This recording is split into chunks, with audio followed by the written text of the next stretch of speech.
obviously we got one game away, and we battled back to force Game 7, and that feeling doesn't go away. I haven't really dodged that one yet, so I'm just trying to see the positives out of this year in general, but it doesn't really matter if you don't win the last game of the year. What did you find different the deeper you went into the playoffs? Last year you made the second round, but as you kept going this year, what stood out to you the most? Just the intensity of the rounds. I think that every series gets more, more challenges are kind of set for you and your team. I think that was probably the most I learned this year is that, every round, the intensity and the speed and everything just kind of gets better. So that's probably the biggest thing I'd say.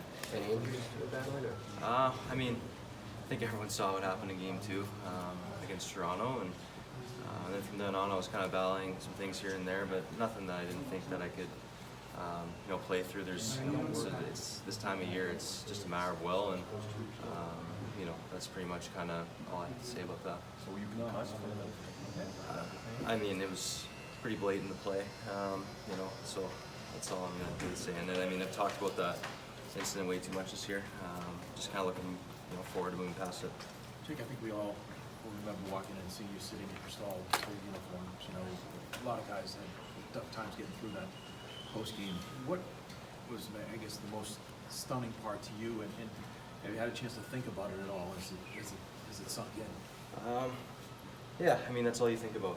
That's probably the most, that's the freshest you'll feel because right after the game, and there's lots of different emotions going on, and there's lots of things that are hitting you, and I'm not really the smartest guy in here, guys will say that, so my brain was getting worked on pretty hard there, and that's just how I felt at that time. It's lots of emotions, and it's just the way it goes. Not only the way you lost, but with the team just being such a tight-knit group, is this one going to be stunned even longer? Is this listening even longer, do you think?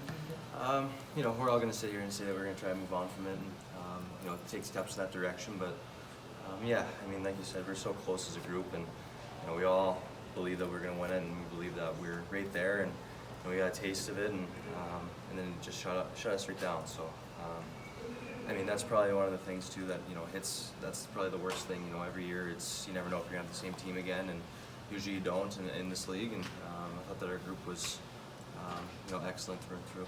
Jake, over the balance of the 82 games, when you look back at that and take that as a whole, what do you think the thing is that you have to work on the most, I guess, to be even more of an effective player in this league?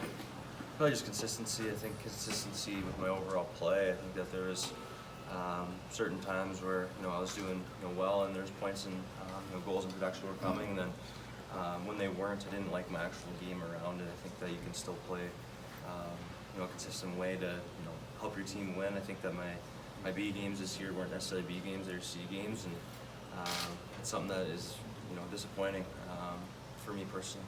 You and David both the chemistry code. How much do you help you guys to have the third guy in the system there on the same person? Yeah, I think it would help.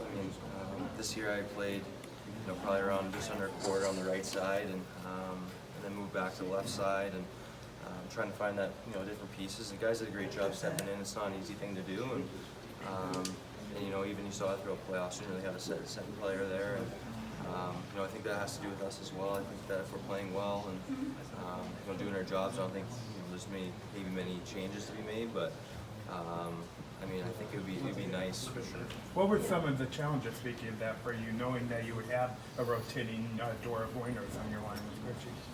Just trying to find chemistry. I think that's probably the thing that you talk about throughout the whole year.